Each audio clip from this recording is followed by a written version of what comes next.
Gentlemen, how's it going? Hey guys, all good this side. We're surviving life. Good. Well, welcome back, and welcome to the viewers.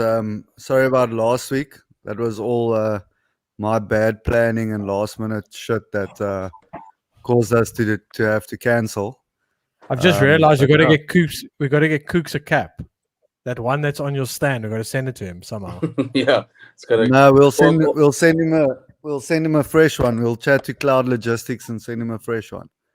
Actually, don't send it to me. Like, let me come and get it in Cape Town. Give me. There we go. That's even better. That's Cooks, a much better idea. I leave soon, so please make that journey to Cape Town sooner rather than later. Thank you. No, it's gotta come sooner. I've got a long weekend next weekend, so I'm still trying to figure out what I'm going to do with it. I think I need to come down. To Cape Town. Yeah, come to Cape Town. Good. I don't know if just come the down to flights. Cape Town. I don't know if the flights are still so cheap, but when I went to Joburg now last week, I paid 1,050 rand for a return flight on Kalula. Jeez, that's not bad at all. That's a bargain. Yeah. So I was like, that's why I just went last minute because I was like, that's too cheap to even say no for. No, 100%. I think I'll have a look today, and then I'll just come and crash there on Wally's couch, and then I'm ready just for a couple of days. 100%. We've even got a room for you. So I've also got a room for you. I have a room for you here in the small flat. So we sorted. You can. There's enough space for you here, mate. Sounds good. Yeah. Just for the cap. I'm just coming to get the cap. Well, the flights are so cheap, you can just pick the cap up and go back home then. No, 100%. I just I'll tell the missus a business trip. I will get some merchandise. But you're not lying. Yeah. You're not lying. Yeah, I'm not lying. Yeah, we'll pay you a 10 rand on the slide just so there's some paperwork to prove your point. We still work on an old South African system called the DOP system, so we'll buy you a few beers. Don't worry. Yeah, that's how I enjoy being paid. I feel like that's how I want to do all my payments in future. Oh, there we go. Yeah. That's gonna be fun. We sorted then. Yeah, 100%. Sorry guys, I just ordered food, and I'm just trying to get my brother to go pick it up. Don't worry. If you see someone walk past me, it's the missus, and she's probably going to go collect our food because we did the exact same thing. She started a job this week with a Dutch company, so she's got to work 10 till 7 on Dutch time. Nice. She gets to sleep late. Though. That's a bonus. I wouldn't mind that job. To sleep late. So just before we get going, I need just a little disclaimer from my side. Those who follow me on Twitter and Instagram would have seen that I was away last week and over the weekend. So I've watched exactly 0 sports. So I'm literally just winging this on fucking headlines that I've read. And the only sport I managed to catch was the rerun of the Kamaru Usman fight. And yeah, apart from that, I'd missed everything else. We were in the Free State, so in the middle of nowhere. So you were lucky if you got like Edge on your phone. The only thing I got there was a sunburn and mosquito bite. Oh. Well, I hope you don't have malaria, because they say that's mosquito bite as well. Well, if COVID doesn't kill me, then maybe malaria. Well, who knows? Don't worry, Wally. I think this weekend I watched enough sports to make up for the both of us, to make up for you as well. All right, but that's perfect. Then I'm just gonna sit here and drink my wine and listen to you. Pretty much, Cooks is running the show tonight, so we'll just let we'll do interviews. We'll do an interview thing with Cooks. So Cooks, how'd the weekend go? Listen, the weekend. It was, I must say, it was pretty good sporting wise. For United dropped points, Liverpool lost, Chelsea won. Hey, I don't ask you to swear at us.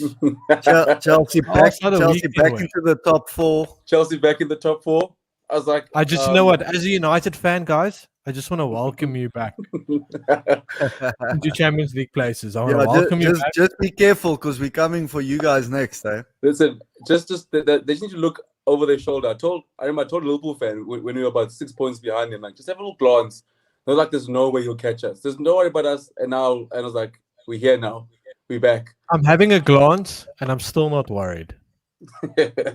So, but it's fine. That's fine. We'll prove you wrong. Do you know what? Neither of us is winning the title, so that's why I say I'm really not worried. Because City's winning this title by like 35 points by the end of the season, probably. Yeah, I think the title pretty much got wrapped up this weekend. Like, I mean, I love it. I love that Jade's popped on early. You see us United fans. We slander our own club. We don't hide away like Liverpool fans and Arsenal fans and shit like that. Listen, Liverpool fans are nowhere to be seen. They are nowhere to be seen. My Liverpool friends, I feel like, I don't know if they've lost their phones. I don't know if they've changed numbers or deactivated Twitter accounts or Instagram accounts. They are nowhere to be seen. The only ones you do see is the hashtag Klopp out crowd. Yeah, I don't even have those in my timeline.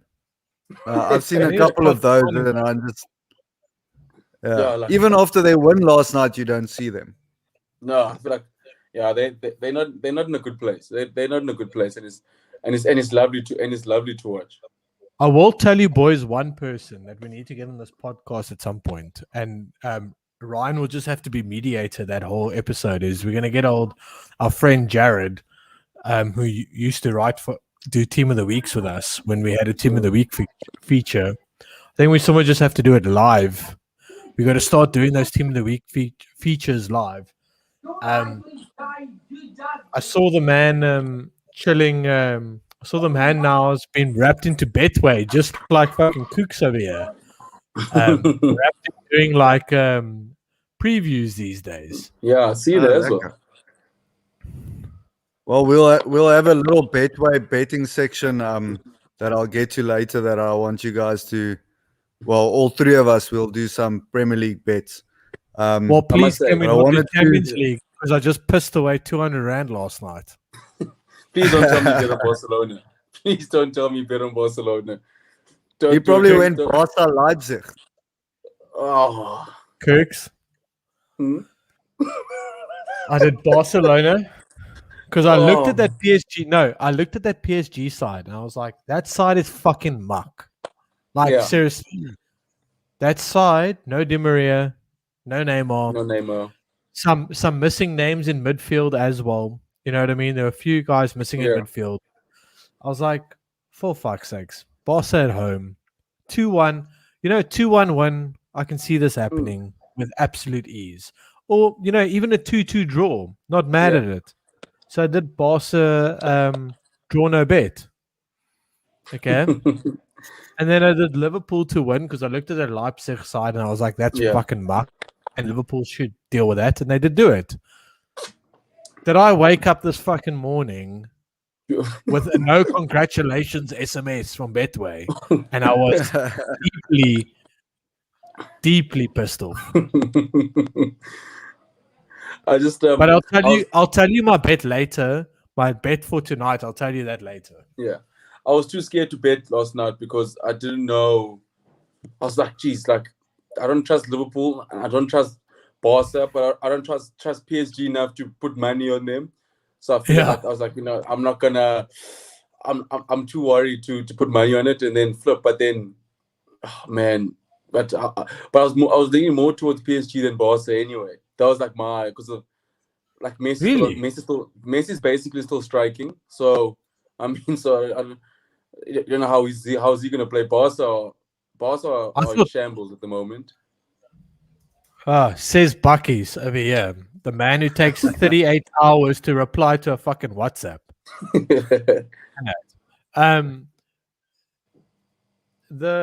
I really thought Messi was just going to allow everyone to hop in his backpack and just carry the team like he normally does. No, I think he plays like until then he's like, you know what, stuff this, I'm over these oaks. And he's just like, nah, I'm out of here. I think he's playing for his next contract. Yeah, I agree with you. Yeah, he's like, why must I do this bullshit? He's playing for a pay raise somewhere else. Yeah. Yeah, I'm saying he doesn't look too interested. So I was just like, but like I must. Who do you guys think? Who do you guys think is going to win the Champions League? Bayern again, easy. Yeah.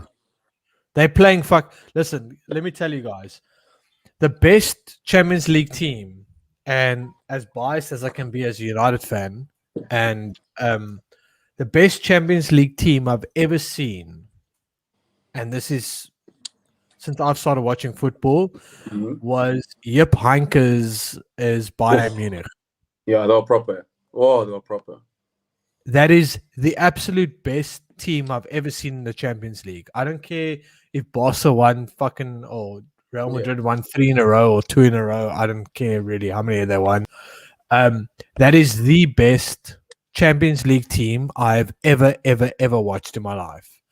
That Jupp Heynckes' Bayern side. And I look at this Bayern side currently and I go, I don't know if they're as good as that team, but I can see them dominating like that team in this competition. I totally agree with you. I think that is 2013. That was a proper Bayern side. I mean, like, but like wherever you look, though, they were proper. I mean, like Ribery, Robin, like Schweinsteiger, Kroos, and just Lam and Neuer. It's like they tick like every box that you'd want, and they're like, and the German, they were like just direct. I just remember how they picked Barca apart in those 2 legs. Thomas Müller, who's like one of my favorite footballers of all time, and never aging man. Yeah, like just I feel like he's got no attributes besides like just being in the right places all the time. Like he's not fast. He's like he just like pops up in the right places every time. There's like, but like for me, like I'm with Jade. There's a part of me that I think it's City's here, and just based on the fact that like they can actually defend, like they got a proper defense that I feel like that's been their strength this year. It's like I feel like this Premier League title of theirs is built on their defense, because I think if you look at when they started at 15, there's like 88 win streak they're on. They're winning games like 1-0 at the start and like 1-0 and aging the games out, but like they could defend the teams. And my thing with City is that like. But also, I just feel like if Pep doesn't get in his own way, because he normally does in the Champions League, like wins 10 games in a row, and he's like, I think I'm gonna put De Bruyne goalkeeper this weekend, and then I'm gonna put Sergio Aguero like right back, and then I'm gonna put Zinchenko. I want to make Zinchenko do cartwheels before he passes, and you're like, Pep, what are you doing? Because he needs to rest someone because he's playing against Southampton on the weekend, so. I won't play Sterling against Porto because I need him against Southampton, and then they lose. And you're like, come on, Pep. But I feel like this is I've got City. I've got Man City. I think they're going to do the quadruple. I think this is definitely City's best chance at winning it, purely because of how inconsistent and poor a lot of the other traditional contenders have been. Yeah. But then also you never know, like. Bayern haven't been inconsistent, folks.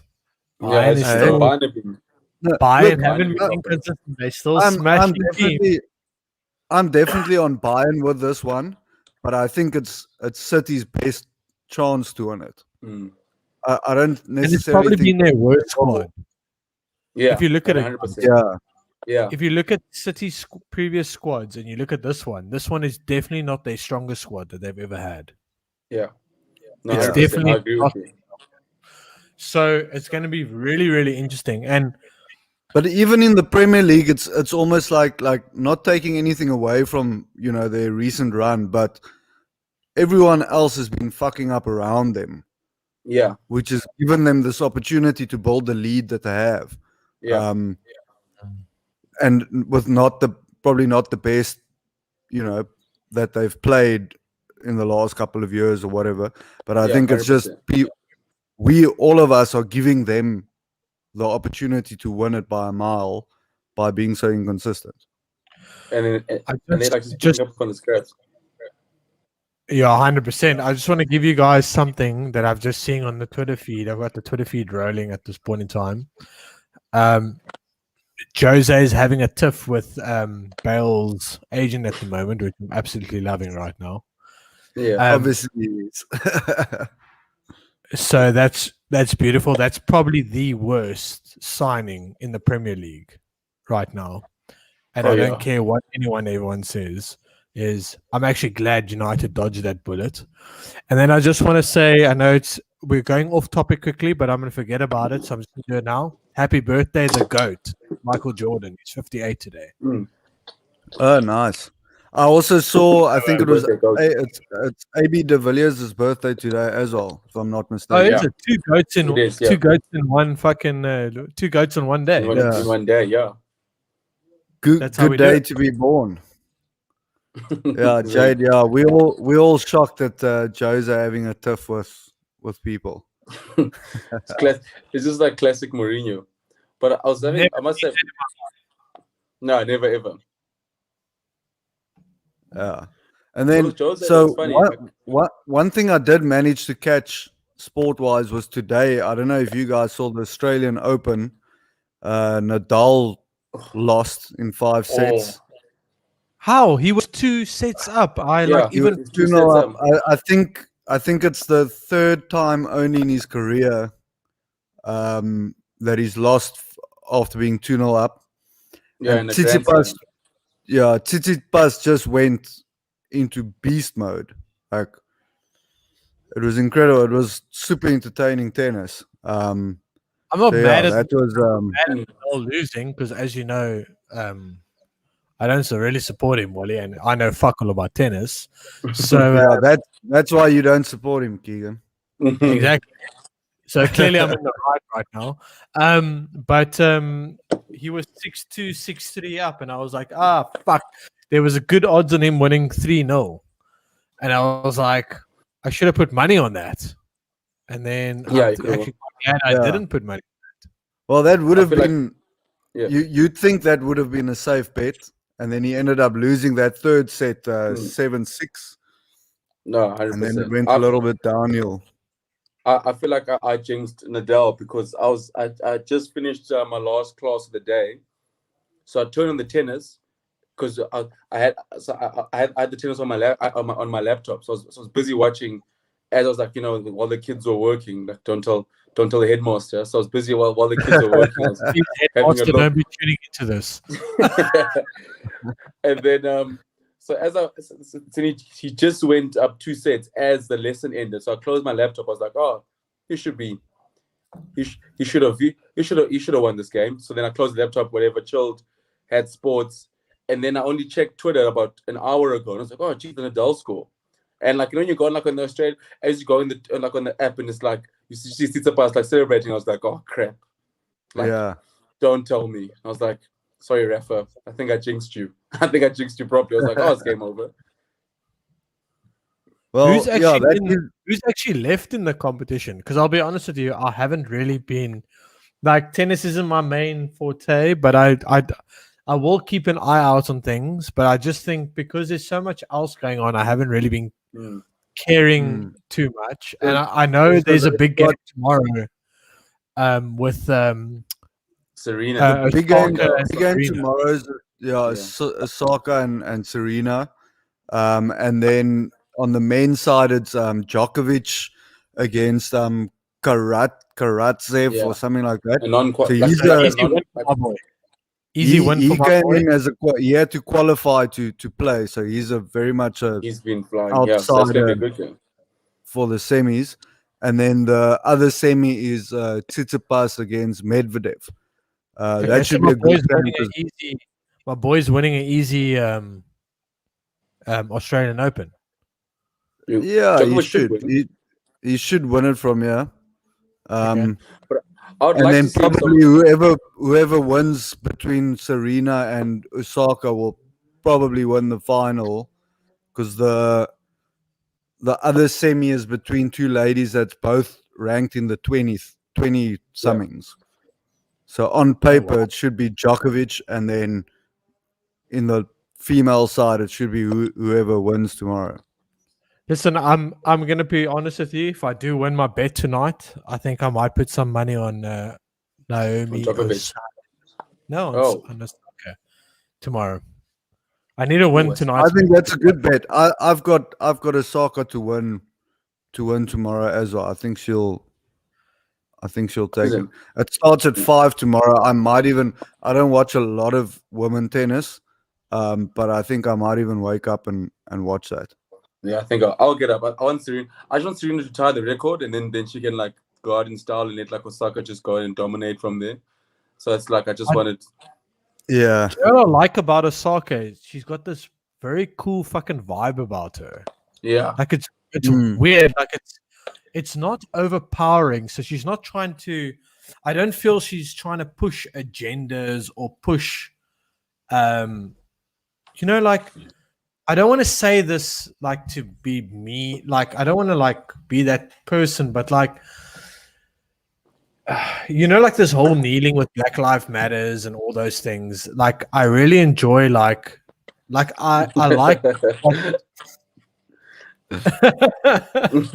Oh, Bucky's will always critique the drinks that we're drinking. Bucky's, I'm drinking a Bucky's. I'm extremely thirsty, Bucky's. I went to the Black Label way quicker than I thought I would, and then the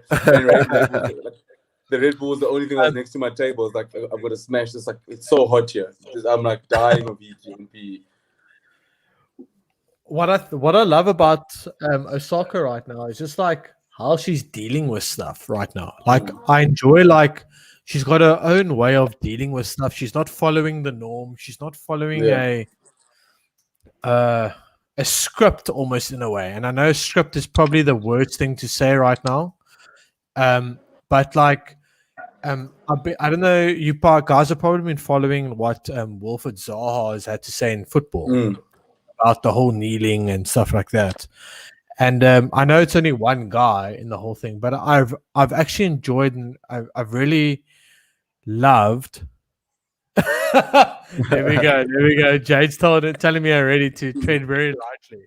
You see, but I've always enjoyed. I really like what Osaka has done with this whole like movement, because she said very little, but she's done quite a lot. Like she walks out with a mask with someone's name on it. It's very empowering. It's very her. Like that's what she's willing to do and things like that. And I was like, fuck, why can't we have more originalism? Like people being original about stuff like that. Like I love this. Like that's what we need more of. Instead of players just being told what to do something more about something. If you truly believe in something, what you stand in, create your own way of getting the message across. I don't know what you guys think about it, but I think the whole taking the knee in the football sort of like, I don't know, it's run its course in a way, as much as I don't want to say it, but I think it's these players have way bigger platforms than what the fucking Premier League start of the game has. Yeah. I think you're a fan. If you're looking at like the taking the knee thing, I always have been a big supporter of that, but I know it was Burnley or someone or Brighton or someone, I can't remember who it was, that had now released a statement and said that the whole team decided that it's no longer having the effect that they thought it would have. And that's why they're not going to do it anymore. And if you look at that, it's sad to say, but it's true, because if we look at all the instances of racial abuse towards players just in the last 2 weeks, I mean, I know of Reece James had abuse thrown his way on Twitter, and I know there were one or two. Jade saying it was Brentford. Brentford, maybe as well as United. He had it his way. It's such a sad situation where you're going like, we've had all these different campaigns. The Premier League's had the kick it out campaign and these and that and whatever. What the fuck do we need to do to get rid of these fans? And I think, it's such a difficult. Yeah, it's so tough because, like you said, like I think at the time when the kneeling happened, obviously it was a time when, obviously, like it was a time when at that stage was needed. It's like a couple of months ago when the riots were massive, and then like everyone was taking the knee, and something that, like what you call it, and something that if you wanted to protest was like, I remember when Colin Kaepernick was doing it, when they were like, "Man, I'm just taking a knee in protest of police brutality," and it's like, "No, you don't respect the anthem." He's like, "I do respect the anthem, but I'm also taking a knee." And obviously, they all come back, and it's like, it's a situation where it's like, for me, it's you got to find a way. I still think it's education. I think it's find a way to educate 100%. Educate yourself and keep and find a way to keep the message going, because obviously, like, there's still these idiots out there who send who's sending the monkey faces and what you call it, and the message to these players, and the bananas and all that nonsense, and like what like I always say with racism, for me it's such a like there's so many reasons I always say there's so many reasons to dislike people, like people cheat, people steal, people do so many bad things to each other, and like you choose to hate someone because of the color of their skin. I was like do you know that, like, it's like, and especially like when it's like fans of the team that you support, like how can I be on Wilfred Zaha's case and abusing and racism, but he's helped keep my side up for the last 5 years. Yeah, you're right. But also how small I'm abusing Reece James. You know what I mean? Or like the Australian fans abusing the Indian players, like racial. Like think to yourself, like but also how small is your brain if when the player does well, you never hear of these things. So obviously then it's fine. Okay, the black player is scoring goals for us, so that's fine. But now as soon as they, take a dip in form, then all of a sudden it becomes a racial thing. Yeah. Like, what the fuck is wrong with you? I think a big thing, guys, is, and it's like what Kooks has said, like the education is the big part. So like we can't. I think what sport needs to figure out in a way is that reacting to something is great, but it only lasts for so long. And I think like I'm going to sound like the real dickhead in this situation, but like taking a knee was really important when it happened because the sport needed it. Not just the sport, but the world needed it. The world needed unity in a sign. But like, if you look at it now, people are still taking the knee. The players are taking the knee, all of that. But we're still getting all this fucking ridiculous racial abuse, which shouldn't be happening. You got to look back now and go like, is this actually working? And is it just becoming partial now? Because like, I know for a fact, in a way, like there's probably some players that don't give a shit, but they've just been doing it because the sake they've been told to do it. Yeah, we all been around in change rooms, like in all our different sports. You're gonna get most people that agree with what everyone says, and you're gonna get that 1 or 2%. And I just think like, I think football players and footballers, not just footballers, but everywhere around the world, like I think we really need to try and drive education a lot more than the current, like everyone fit in with the same standard. And I've really been following this Wilfred Zaha story for a bit, and I know he's been taking a lot of abuse, and I get it. Like, I don't believe me, I do. I get it. Like, oh, but you're turning against us. You're turning against our race. You're turning against this, that, and that. But the guy's also just being honest. He's being, he's saying he's being treated a certain way, and it doesn't mean that everyone believes in what's being done.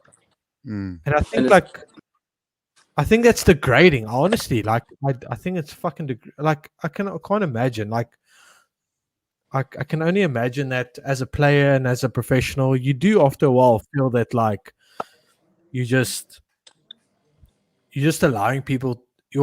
People are just doing it for the sake of doing it to make everyone else happy, and not because they actually believe in something.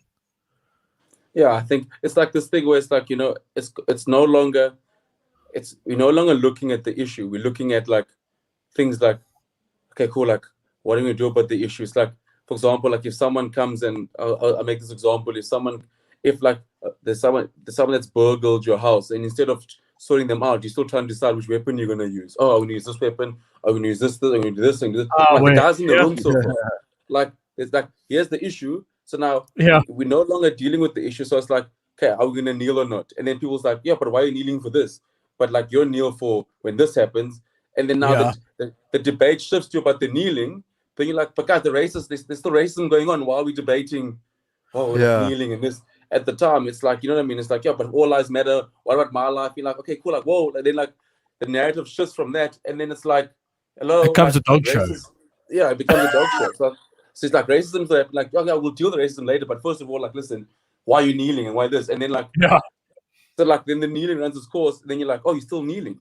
And then it's like, and then like, so it's like, yeah, but like the racism is still here. Then you're like, and then it's almost like people going to fight like, okay, cool, like, oh, this is still happening. Like, yeah, because we didn't deal with it. We didn't deal with it properly. Like when do you think this is going to go away? Like, do you think a campaign is just going to stop it? Like this little advertisement campaign is going to like make it disappear. And people are still, exactly. And people are still fighting against the campaign. So you spend more time defending the campaign than actually doing something about the racism. So I think it's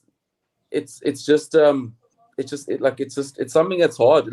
Like I said, at the moment, I think for me, it still boils down to education. It comes down to, just treating people better, and like just like find a way to deal with these guys that cause abuse to the players. Find their names. Unfortunately, there's sick people who make burner accounts just to go and abuse someone. I think it's,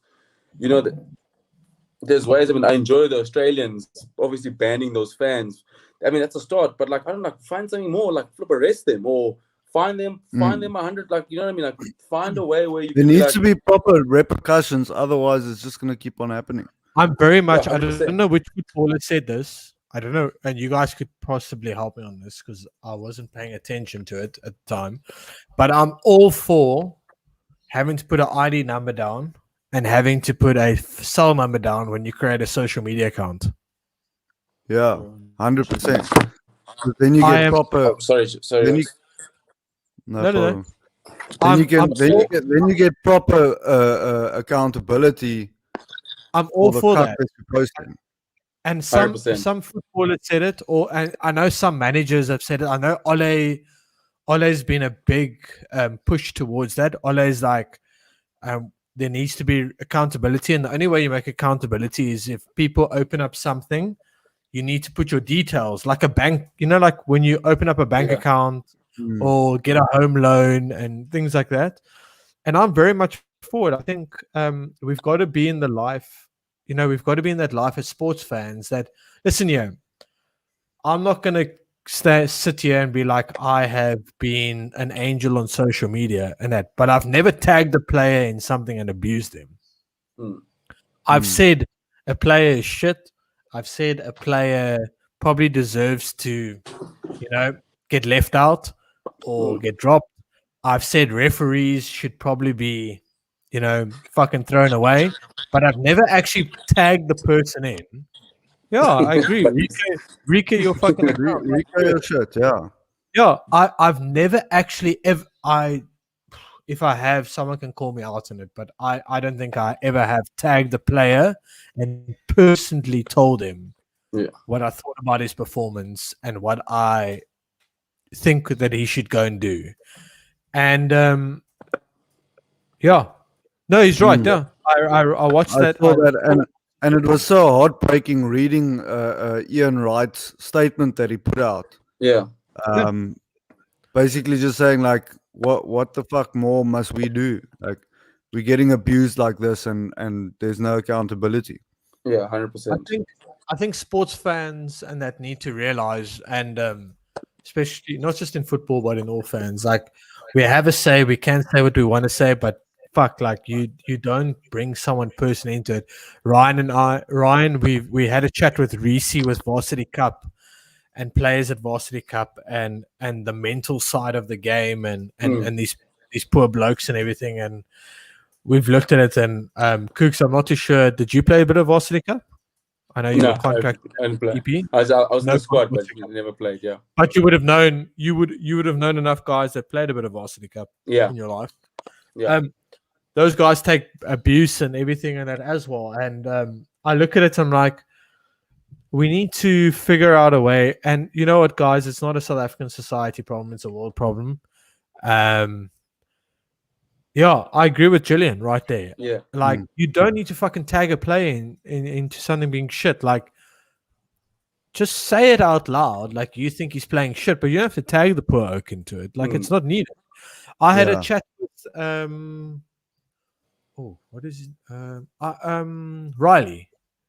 Like, Ryan will remember I went up to a KFC mini cricket in Indaba. I was invited to the Indaba. So I went to the Indaba for a day or two. Got to chat with Riley, got to chat with a few players, some of the ladies cricketers as well. And I just had a chat. I asked him a question. I didn't even record it because I sent Ryan all the recordings I did. I asked him, but like, mate, how does it feel like just being under scrutiny all the fucking time? And I asked him off camera, and he was like, it's tough if you read your comments. Yeah. And I don't think that's right for a player, any player. Any player should be able to read his own fucking comments. Like, seriously. But did you see what Ashwin said the other day? It was on Twitter. Ashwin, as in Indian Ashwin. Yeah. Yeah, just talking about, like, as players and the scrutiny they go through. And he talks about, like, how in India, for example, like, how, like, everyone hypes up a youngster and then he gets picked. And then it's almost like all they do is pretty much try and find out what's wrong with the guy. So he's in the team now. And the media and all the fans. The British do exactly the same. Yeah, it's like they're just trying to find what's wrong with this hook and to break him down and break him down and break him down and break him down. Like, so it's like, so Ashwin was saying, like, so imagine when you go and look on your Twitter account, like Riley Rousseau is saying it's, oh, like, you crap, you shit, and this and that. Like, I don't know, like, because obviously as fans, obviously I think sometimes you overreact, but I feel like there's a line that goes to it. I feel like obviously it's football Twitter, I think, because I always look at football Twitter in terms of, like, there's good banter in there. And I think it's like good. There's good, honest banter, and it's the best banter. Yeah, 100%. It's like the best banter. It's like it's not, and I've seen it never goes into guys' personal lives. You know what I mean? No one's calling this like, oh man, he's probably a terrible father as well. I mean, Oaks, you know, Oaks go on about that's the draw the line right there. Yeah.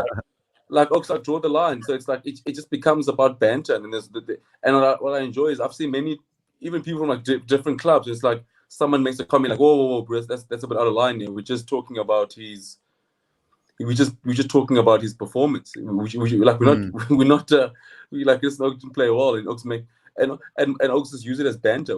That's why I enjoy football. That's why I enjoy football Twitter. I mean, that's half the reason I'm on Twitter, because it's you want to hear like this banter when Oaks don't play well, and it's frustrating. And like you said, it's when it's like, I mean, sure, like we'll get to the Proteas obviously, like, but you hear like some of the things.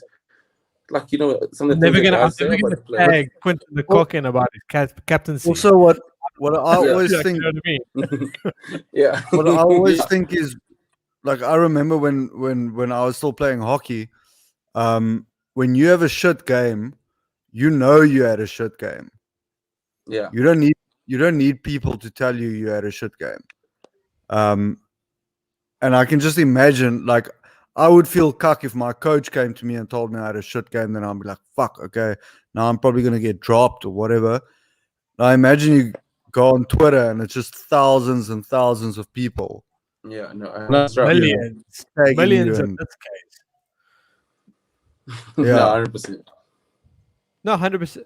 See, this is like great point that we're lucky to interact with these guys online. Yeah, and a lot of them, I know a lot of these, not just sports people, but famous people, they don't interact at all on Twitter anymore. They'll just post something and just leave it. So they won't reply to anything because they don't go through the comments.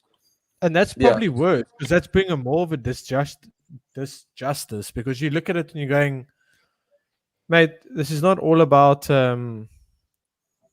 it's not all about like just your PR stuff. Like, people actually want to hear from you as well. No, and I think that like leaves a more sour taste for all of us in a way. So I look at it in a lot, like Ryan and I, like we've been blessed enough to sit with a lot of people and chat to people, and even though some people don't know who we know some people don't know who we actually know away from the sports, like the person, not just the sports people. It's crazy to think that like you got to worry about things like that online. Like and I think that's a very big thing that us as South African fans. Listen, I understand. I'm the worst person to talk. I talk about how shit the Proteas are and all that, but I'm never going to tag. First of all, I'm never tagging the official CSA fucking account. I'm never tagging any player into it. But I'm gonna have my say. If someone has a bad day or has been shit, like I'm gonna say, like, mate, you've been like I'm gonna say it in my own capacity, like you've had a me. Yeah, 100%. You don't need to tag that person in. Because Yeah. like Ryan said, they probably know they've had a me. Yeah. Like, you tag them when you build them up, then you tag them. Yeah, like that's what life's all about. Like you tag them up when they're doing good. We've had a situation. No, I wouldn't say we've had a situation, but we've got a guest, and I don't know, Kooks, if you know him, like Craig, and we know like Grimehouse and that does the UFC podcast with us. You know, they've had a few words, and I think Ryan might have had a few words as well as like with Don about UFC fights and things like that. Yeah. So that was mostly me. What did Dylan said something about his fight. Dylan said something. Oh, it was about the someone's lightweight debut. Mm-hmm. Oh, it was Chandler's debut. Chandler, yeah. So with Chandler's debut at lightweight, beating what's his name? Chandler beating Dan Hooker. Yeah, beating Dan Hooker. So people were saying that's probably the best lightweight debut ever. And then Dylan said, no, what about Don Madge? Because he had that epic head kick in his debut. And I just said, I was like, listen, you can't compare the two because, you know, the one's just beaten the number 5 in the division. And Don Madge just beat a guy who's also had his debut. And then Don started commenting and giving me shit about that, saying I'm slating South African MMA fighters and whatever. And I was like, dude, I didn't mean that in any disrespectful way. I'm just saying it's not. You got to compare apples with apples. You know, it's not the same. It's not the same environment. You know? Same division, not the same. Yeah, but I mean, then luckily it was sorted out. He took it. He eventually took it for what it is. Understood that I'm not. I was like, dude, I fucking love seeing you guys in the UFC. But yeah, is what it is. But also, I never tagged the guy in it. I think that's where us all as sports fans and as couch pundits and everything and that need to also understand where the fucking line is. Like draw the line. Like I'm not saying Ryan stepped out of line, and I'm not saying Don stepped out of line for standing in, but like we need to have some sort of line. Like you can say what you want to say, but you can say what you want to say, but you don't need to make everything personal, and the person doesn't have to be tagged into it. 100%, I agree with you. They know exactly what they've done wrong at some point, and as sports sort of like banter folks or whatever, like we are here. We don't take ourselves too personally, but we also don't want to be like pissing people off. Like 100%. Well, we'll definitely still have Don on the show. I definitely will. want to get him on here. Yeah. There's a few lads that we still. There's a few interesting customers that we want on the show, and Don's certainly the mildest out of them all, but there's a few interesting customers that I've got planned out or whatever. Kooks, what I am going to try and organize, and you're going to love this. I've spoken to him before. Is Jeffrey Tuyana, Uncle Jeff, nice. as I like to call him. I've met Uncle Jeff a few times, and we're going to talk a little bit of cricket, but I don't want to drop him in the deep end, so we're going to have to really be careful about what we talk about when it comes to cricket. 100%. That would be awesome. But Uncle Jeff is the meme god on Twitter. Oh yeah, he's brilliant. No, he's brilliant. He's a Sundowns and Liverpool fan, and he loves giving everyone a fucking a good. No, I He loves enjoy it. to give everyone a bit of a wind up. So I'm going to work on that. I'm going to make sure that you're around for that. No, that would be awesome. That would be So- awesome. So James, while we're on the cricket, Just give me a second. You guys carry on. I'll be back in 1 second. Yeah. cool. While we're on the cricket, I know Cooks. It's been after the first test, we never got to the cricket, and then obviously last week we didn't do the show. Since then, we had the I almost said ODIs, the 3 T20s, which we lost 2-1 in the series. What did you make of that? I know you've been burning to speak about the cricket, so the floor is yours. I think the test was frustrating for me. It was frustrating because we're in positions to win or positions to do better. So it's not like we are, like, you know what I mean? We'd be like, if you look at that last test, I mean, when Aiden got 100, a great knock. Temba was there with him, got a 50. Rusty got a 50. You know, I mean, with Temba got a 40, and then, but like, you would be 200 odd for 3, like 240 for 3, and then you blink and you're like 290 for, like, we're 290 for 9. And you think to yourself, and you go like, oh geez, like we get in these positions and then we collapse, or, you know, I mean, each game, first inning scores let us down every time. Our first inning score, we're a couple of runs short, and the harsh thing is, like, you know, we get starts, you know, I mean, like someone would chip in a 20 and then a 15 and then like a 30, and then we throw it away. I mean, our bowlers kept us in it. In the second innings, we show a bit of fight, but then it'll be, you know, we'd have a great 100-run partnership, 140-run partnership, and you think, geez, you're turning things around. 1 wicket. Unfortunately for us, like one wicket leads to 6. And it's not like we like lose 1 wicket and then we're like, okay, stabilize. But I mean, like, yeah, I think we have a long way to go. I think obviously, like, the anger more, but I think it's not anger. I think it's just more frustration, because it's one thing when you lose, you know, get bowler for 80, bowler for like 90 next innings, you're like, okay, geez, we have a problem. But like, we have the players. You know, you look at Martin, for example, like, and like you said, we get so close. Yeah, 100%. That's what hurts the most.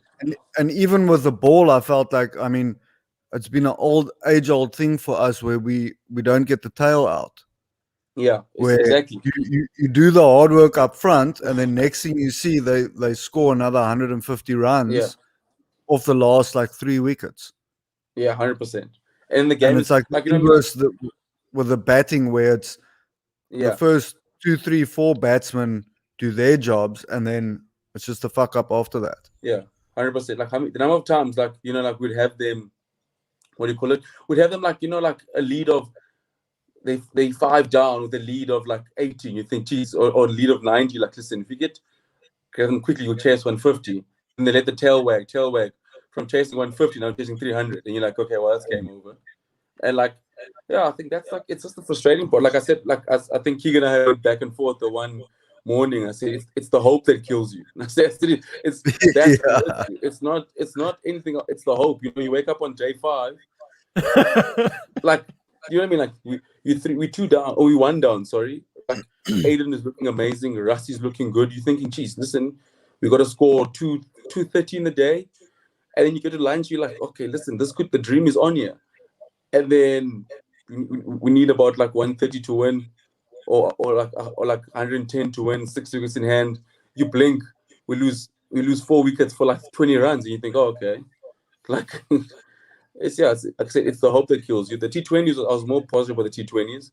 I thought our second string side, third string as well, actually more third string was actually good.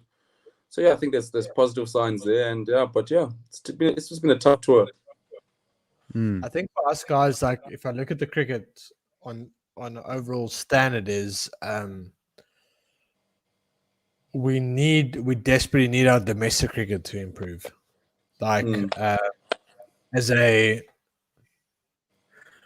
not going to proclaim that I'm not going to proclaim that I was any freaking domestic cricket or anything close to it, but I played pretty close to it, and I looked at the players that I probably couldn't even close to get. Like I couldn't get even close to them in the provincial teams and everything. And I look at what we have now, and there's a massive dip. There is a massive dip. And scoring a 50, getting a 5, averaging 5 in bowling and things like that doesn't mean the same thing anymore. In our domestic sense, I'm saying. So what Keegan really saying is he wishes he was younger, then he would probably play for the Cobras right now. No, I probably still would have got injured. And I still would have been screwed. But I look at it now and I do feel that like we really need to put a lot of effort into building up. Like I look at players now, shit, like back in the day, 4-day players were scoring, 4-day players were averaging high. High. Everyone, like your top 4s were averaging 45, 46 in a 4-day game. There was no 30s, barely scraping 40s. I do think our standard of cricket is a problem right now. And I do feel that. But also, Keegan, what impact do you feel, or do you think the fact that we play so, especially with the tests now, that we play so much less tests than some of the other countries? I don't think it was a problem before. We've made it a problem now. The Kolpak situation made it a big problem. Yeah. Because we had experienced cricketers leaving the country, where back in the day we had those experienced cricketers playing in our systems. Yeah, week in, week out. You have Carl week in, week out. You had your Shaw, week in, week out. 100%. Yeah. You had your Alan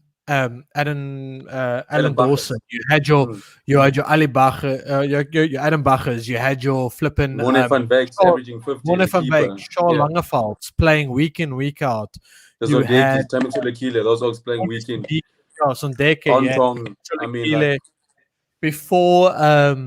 Before he got injured, you had our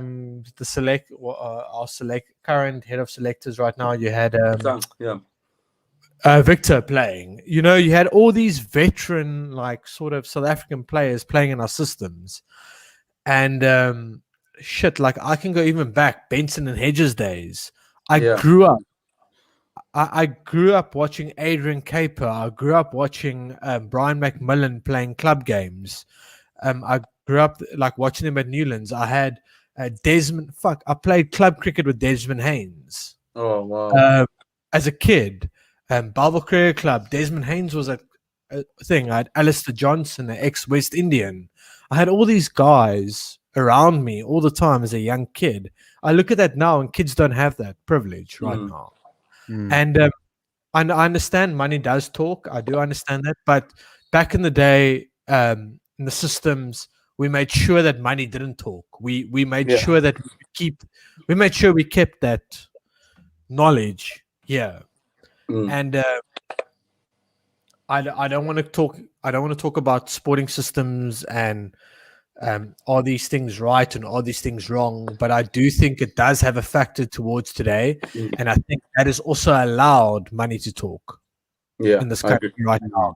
And cricket has probably had the hind end of it of all, like right now. Like we've been lucky with rugby. We produce so much. We produce probably triple the talent in rugby than what we do in cricket. So we haven't faltered as badly. But cricket's definitely been...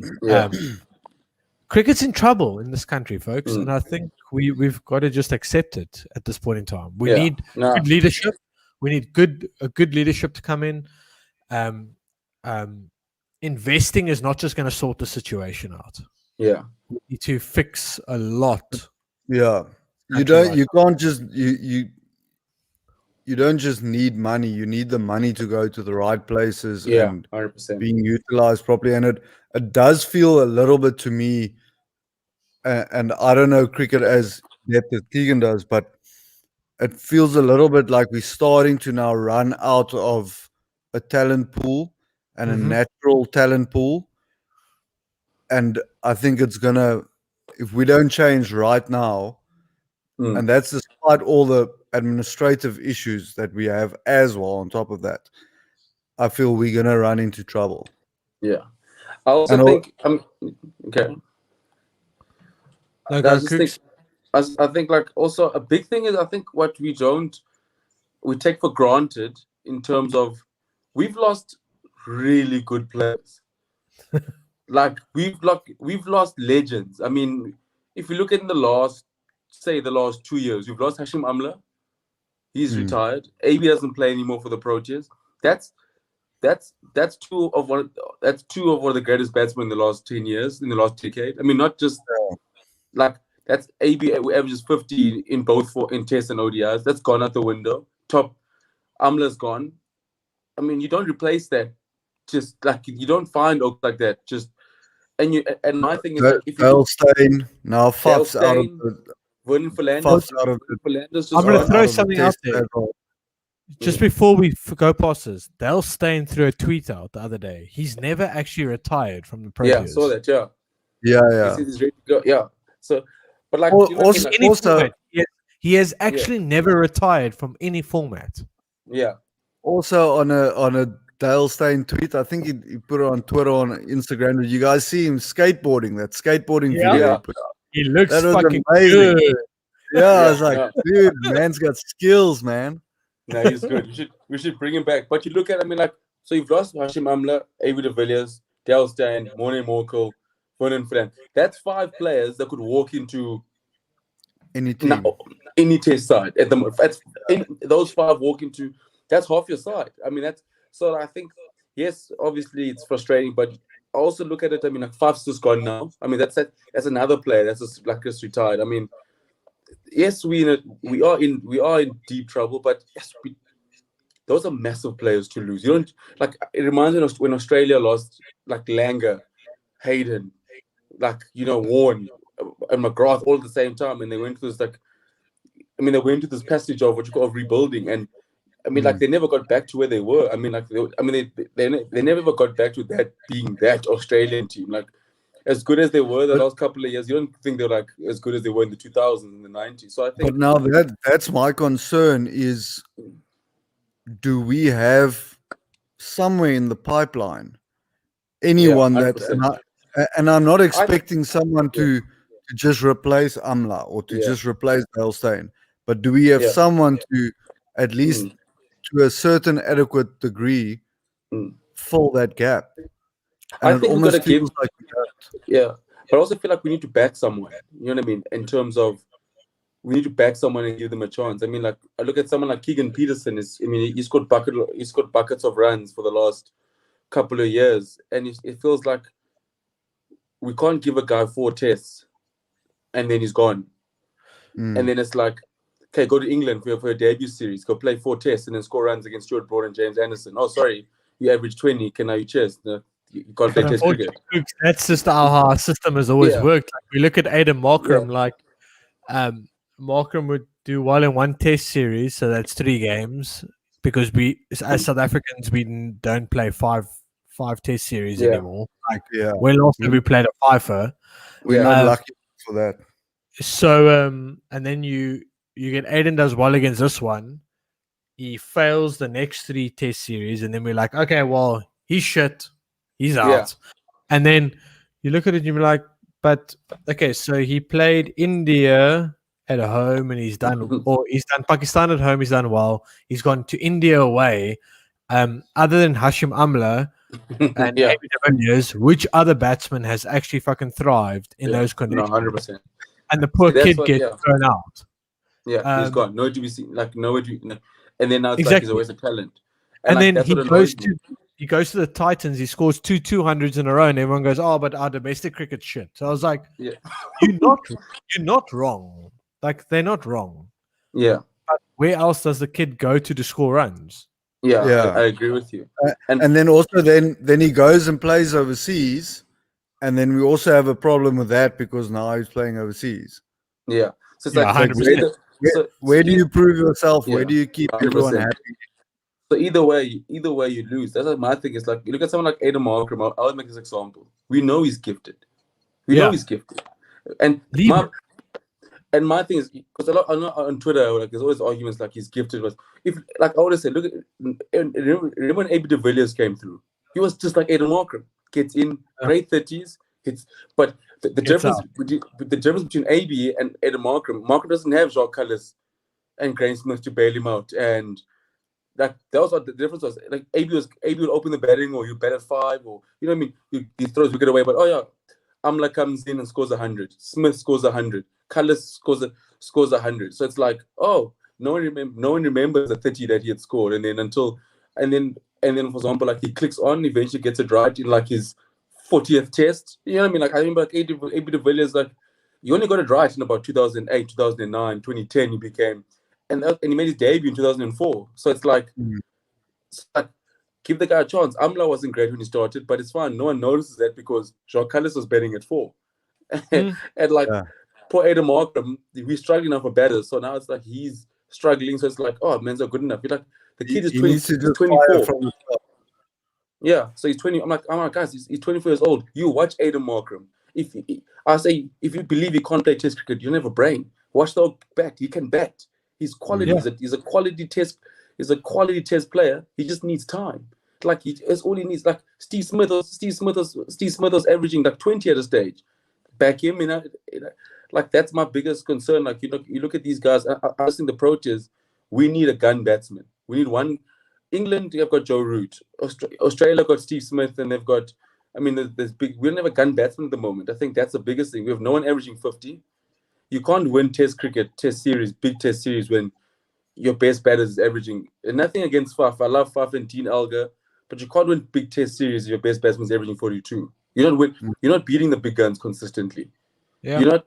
If you look at Australia, like if you have Steve Smith averaging 63. You're winning quite a few Test series if he only he gets firing, because he's going to give you 500 runs on his own if he's having a good series. But you don't have something like that. That's for me. That's the big problem. That's the big issue. Cook's another thing. Leadership. I think leadership's a big problem. Yeah, 100%. That's also. And I think we need to discuss that, because if I look at it like. I love Quinny to bits. I think he's the best wicketkeeper that we have in the country, so I'm not even going to doubt that. But he's never been a leader since day one. Like, I've never seen a single leadership, honestly, ability. And that's not knocking the mate. I'm not knocking him as a player. I'm just saying that, like, I've never seen this person wanting to be a leader from him. And but he didn't want to be Test captain. That's the worst part of all. He didn't want the job. Exactly. Yeah. So I look at it and I'm like, but that's a huge problem, because how the fuck do you give someone a thing that doesn't want it? Yeah. Leaders aren't. You can't force someone to be a leader. Yeah, 100%. I can't wake up and say you must captain the team. Exactly. I feel bad for Quinny, because I thought he was actually quite decent in the ODIs and the T20 as captain. I thought, you know what? Yeah. I thought he did a good job, and I thought, you know what, he's, But I think Test cricket, after 5 days you get exposed, and it's like it's hard to. But I'm like, the guy doesn't want the job. Can I give you one thing? I'll give you one little bit of thing that I think of, just like from my experience of playing cricket, and I've had the guys. I played at the likes of Quinton Friend and like Renier Munich and all these like guys have played at like cricket at like franchise levels and things like that. I look at the likes of Quinny, and I'm like, I look at the T20 side, and I'm like, geez, I don't rate Klaasen at all, but fuck, the guy can lead a little bit. Like, as a leader, he's done pretty damn well with that T20, that young T20 squad. He looks like a guy that took leadership on his shoulders. He looks like a guy that could get things right and try things. And we never got embarrassed in those T20s. Yeah, could have actually won the last. Besides the first one we weren't great at, could have won the last. Okay, the last one we weren't. The batting let us down, but like that first one we lose. I mean, you can't put it on the captain's shoulders. He did everything right. Like, he just needed the batsman to get over the line. So that was going to be my next question to you guys. Is obviously with Faf now gone, and they've already said that Quinny won't be captain again for the tests. Who do you guys feel is the next option there as captain? Markham for me. I think I'm in two minds. I think do you say to Markham, okay, listen here, I want you to focus on scoring runs for the next 2 years, and then Elgar, you lead us, a bit of experience out of this mess, and then with Markham as vice captain, but I'm also in the thinking of your keys and just going, you know what, Markham, your future, you have the keys. Don't stress about it. Don't stress. You're going to be the captain for the next 3 years or 4 years. 100%. And then, but I always worry because if you look at some Oaks take it on, like Graham Smith took it in his stride, and you know what I mean, and he went and scored those hundreds in England. Some Oaks it's normally like if you look at Joe Root, he almost got it because he was the best player in the team. So it's like, and like Steve Smith, it's like, okay, you're captain, like you are kind of the best player in the team. So here is the captaincy. That's like I remember in primary school, it was always whoever in any sport, whoever's the best player in the team, he's the captain. Yeah, done, 100%. Because if you look at it, so it's like with Markham, it's like, okay, cool. Do you want to go in situation and be like, bold for the future, or you say Dean Alga? Because for me, I think Dean Alga wants the job and he's probably the best equipped to do the job. But then, like, I also think, was there a reason why they didn't? Yeah, but also like, was there? But also like, I think like not to be like negative, got nothing against Dean Alga. I also think like, is there a reason why they didn't give it to him? Because it seemed like the most logical choice to give it to him before Quinny. So, but like, do you know what I mean? Maybe behind the scenes, it feels to me, I would rather give it to Dean, just because he's got a bit of experience under the belt, and then you can sort of groom Markham for it. But do they maybe look at Dean and be like, "Hey, Dean, you only have a few years left in you." Yeah, but that's fine as long as you manage it properly. As long as you. But let's be honest, guys. As three South Africans sitting here, what the fuck do we manage right? Managing right is not in our DNA when it comes to sport. We don't groom. As South Africans and as three South Africans on this podcast, we don't groom shit. Yeah. We don't groom anything. So there is no chance that the next captain, if it's a Dean Alga, the next captain is being groomed. I'm telling you now, there is no chance of that happening.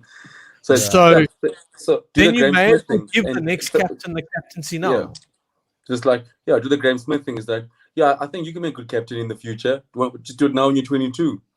like learn, because I think like if you look at like you said, you're totally right. I mean, if you look at the Australians, when Steve Waugh was captain, they groomed Ricky Ponting for how many years?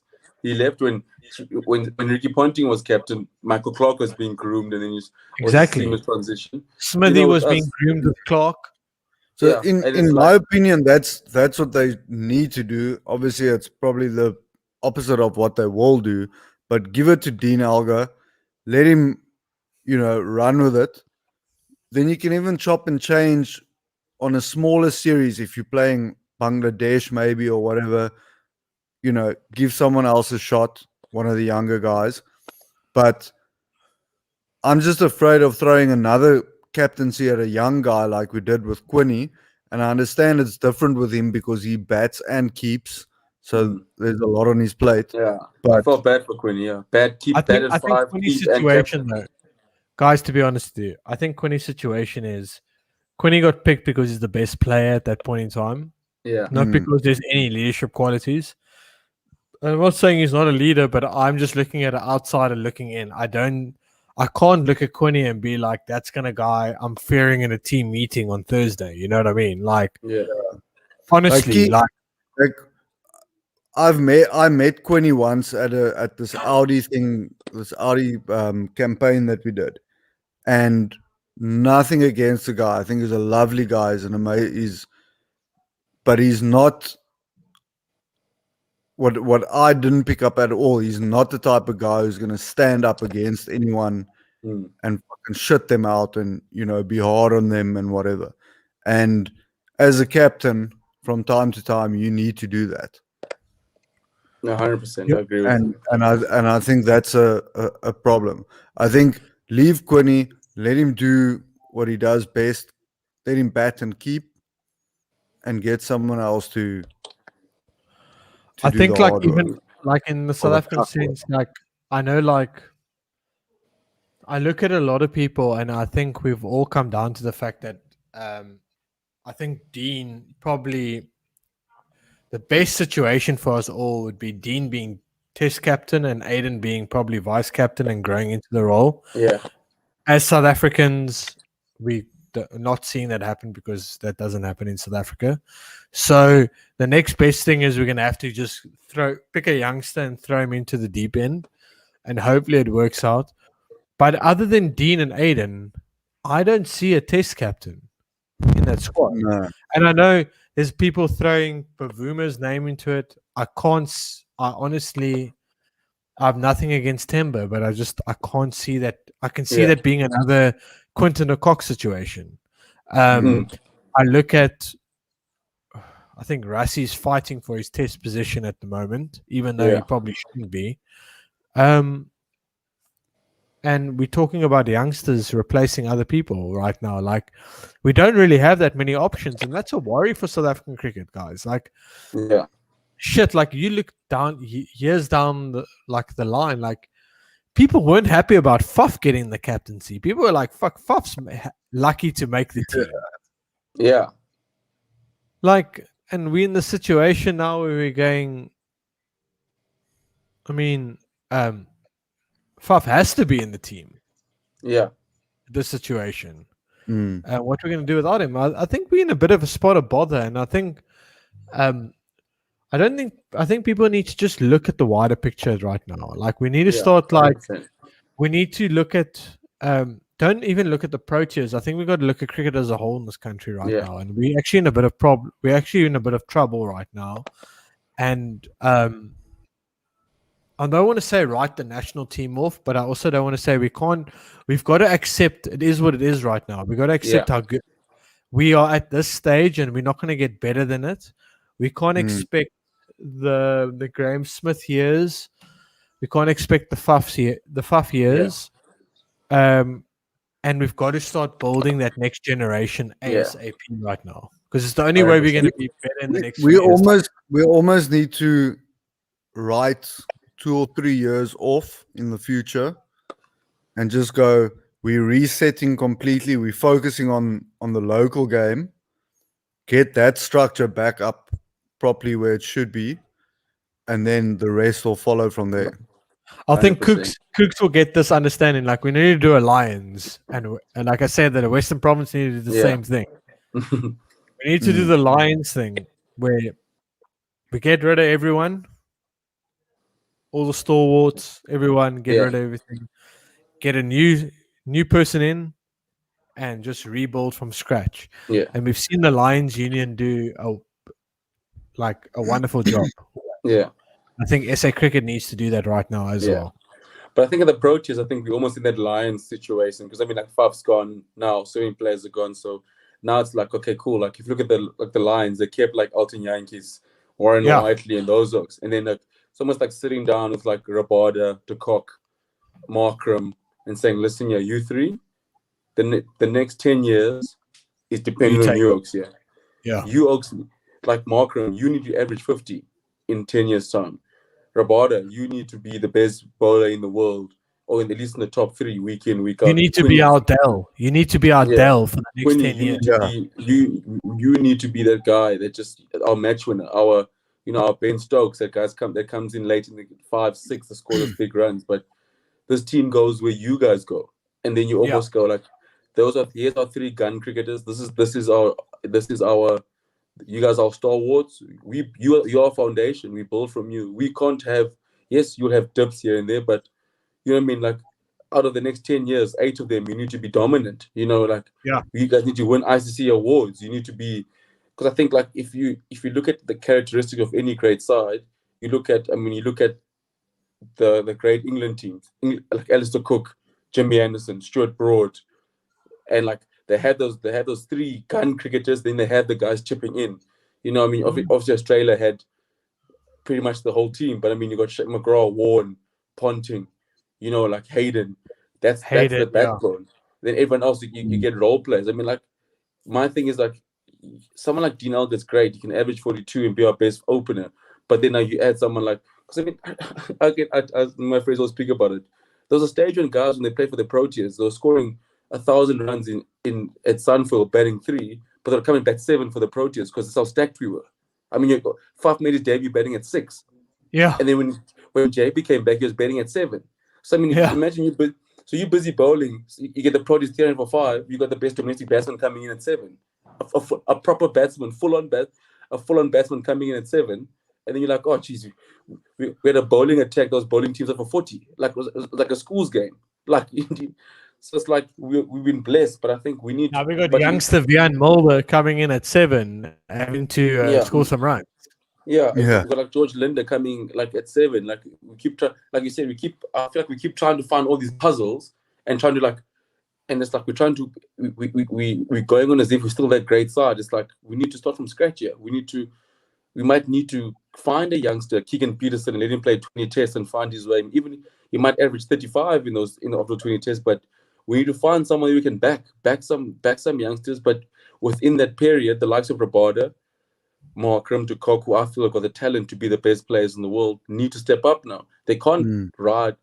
Rabada has to take the onus now as the best bowler on the team. He can't. There's no Morne Morkel to fall back on. There's no Dale Steyn to fall back on, and him he like Rabada can come and get 7 wickets after Dale. He's going to be the guy that I said.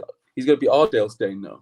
Like he's going to be our champion bowler, and the thing is like, and Markram's got to take it to the next level.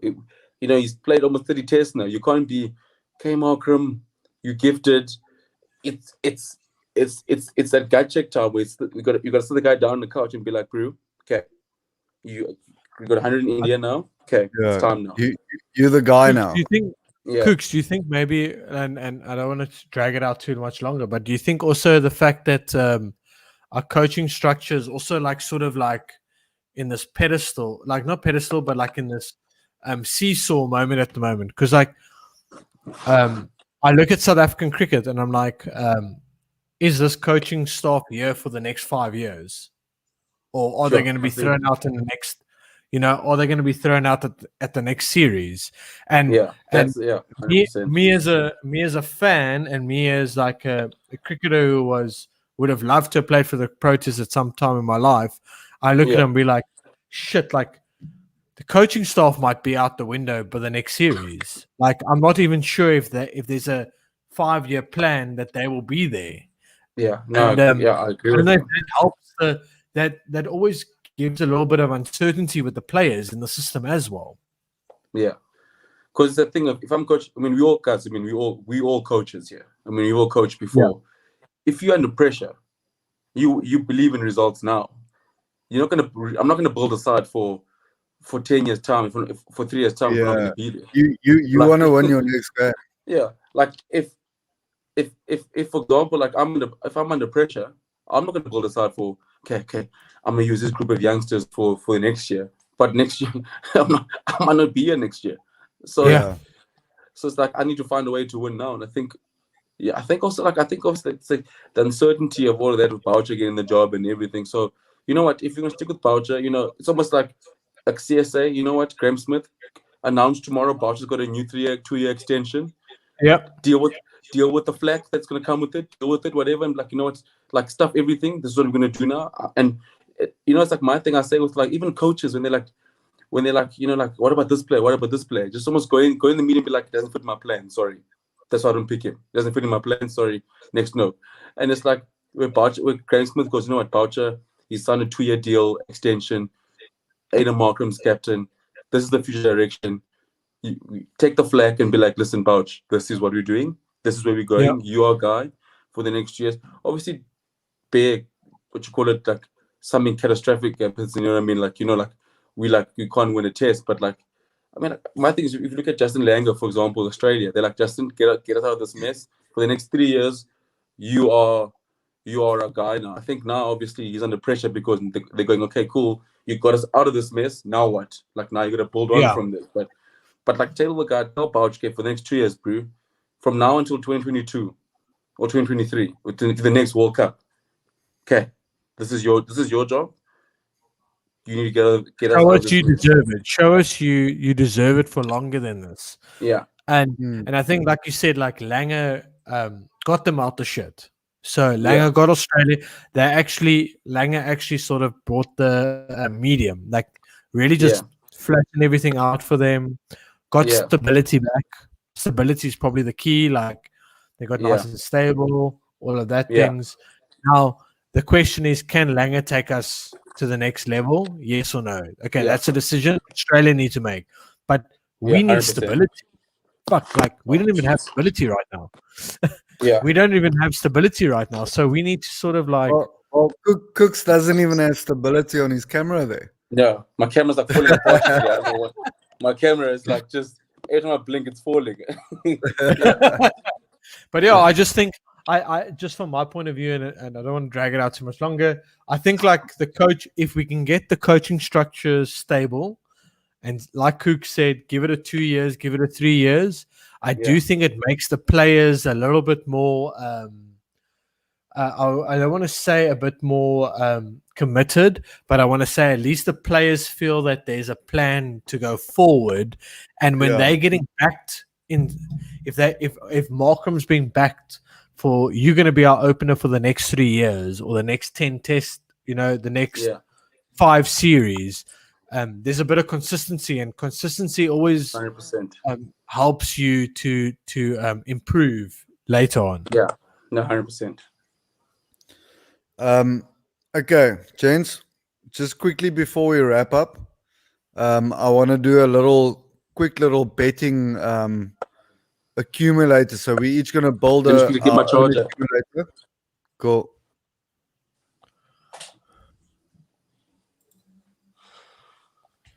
Now carry on. Can you hear us? Yeah, I can hear you. Okay, so we're going to do... So I've just selected 4 games of this weekend's Premier League action. And all I want from each of you is just a winner in each game.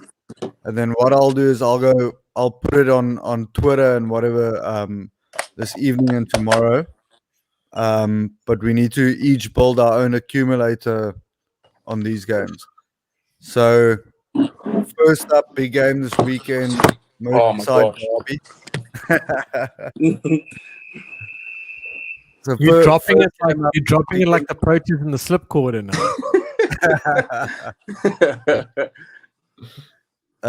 First game up this weekend. Well, not the first game this weekend, but the first choice for us. Merseyside derby. Quick fire. Liverpool, Everton. Who wins? Oh, Liverpool. I got Liverpool. Yeah, pool. They always seem to win the derby. Most of the time, they come good in the derby. I'll go for a sneaky Everton win on that one. Arsenal, City. Yeah, Man City. Easy money, City. Chelsea, Southampton. Chelsea. Who's at home? Southampton. Is it Southampton? I think it's Southampton. I think we played them in the Bridge earlier in the year. So let me quickly have a look here. If Southampton are at home, I'm going for a draw. Because I think I look at, for example, like Southampton, they won the last game, but they've been struggling overall the last couple of weeks. Yeah. Actually, no. To be fair, if a side is struggling and I'm going a draw. That's why I'm going a draw. I used to call Chelsea Charity FC. So if you have a striker that hasn't scored in like 8 weeks, just be sure he's scoring against Chelsea. That drought is ending against Chelsea. Or like if your team hasn't won the last 5 games at home, Chelsea's going to make sure they end that drought. Okay, so we've got Southampton is playing at home, so Chelsea away. Keegan, you said draw. Cooks. Yeah, Chelsea win. That's all hot. That's all hot. I have to go Chelsea win as well, and that's why I know we'll probably lose. And then the last game, I had to make it the United Newcastle game. United. win. No, United will win. Newcastle, but don't bet on a over under like United. Ask United 1-0. They're gonna make it as tough as they possibly can to win that game. Because we're not normally shit 2 weeks in a row, so we've been shit against France, so we'll be okay. We'll probably be shit against Sociedad on Thursday because we play Thursday night football these days. And what is that? Don't worry, you'll be joining us soon. Is the football on a Thursday now? When did that happen? Yeah, Didn't you know the real team play on Thursday night? Is there even a song for Europa League? That's a good question. Actually, let's see what touch wood when it comes fifth. What we call Thursday is Arsenal night. We're playing on Arsenal night. Bring your red shirt. That's it. Bucky's has got Everton in the derby. He's got City against Arsenal. Then he's got ABC, anyone but Chelsea because he's a dick. And then he's got United. Which one? Bucky's don't put money on that because you're going to lose with your ABC bet. We're gonna, what we're gonna do, Wally? On Saturday, we're gonna when Bucky's is full of wine, we're gonna make him put money down on that bet. Mm. I'm gonna see. But did you see, Keegs, next weekend it's Chelsea versus Man United. So I think I actually do need to come down to Cape Town on Saturday. Dude, please try and come down. Legit. No, You can stay at my place 100%. Because I saw we need a couple of cold ones and watch Chelsea versus United. 100%, dude. Make a plan. Come down. That's Sunday, folks. That game is a Sunday. To let you know. I've got 6:30. I'm off work the following Monday. We close. What do you call it? We close on Thursday. So then we got school off Friday. Go back to we come back the Tuesday. So when I come down, I'll probably fly in Friday, leave Monday in the afternoon. Beautiful. So that's beautiful. Dude, just make sure. Make a plan. I'll take the Monday off. Yeah, I was gonna say, just make sure to take Monday off. It could be a long day. I'm off already on Monday. I'm off already on Monday. I've got fun employment right now. All right, gents. It's going to be a long day Monday, regardless, win or lose. Gents, it's been a pleasure. Thanks for tonight. Enjoy the football later if you guys are going to watch. I'll tell you my bets quickly. Oh, yes. Oh, for tonight. So to anyone listening, don't follow these bets. No, please don't, because I actually need someone. I need this bet to win because I threw away a lot of money yesterday. So I put 100 on Juve to win, and the game to be over 1.5 goals. Ooh, and then that's not bad. And then I put Sevilla Dortmund over 1.5 goals in the game. Okay, that's not bad. $100, 340 rand return. That's not too. Cooks is looking at it and he's saying, I think I might dabble on that a little bit. It looks good. Listen, that sounded good because the thing is, this is a Ronaldo special, a little 2-1. A little 2-1 Juve win. That sounds good. That's what I'm thinking. 2-1. Ronaldo penny to make it 2-1. And then Sevilla Dortmund should have goals. A Dortmund Sevilla 1-1. Yeah, that game should have goals. That's my thing. Sevilla Dortmund should have goals. There we go. Yes, I would laugh if it's 2-1-0s. That's gonna hurt. Yeah, I'm gonna cry if that happens. All right, gents. Anyway. Yeah, thanks. Have a lucky one.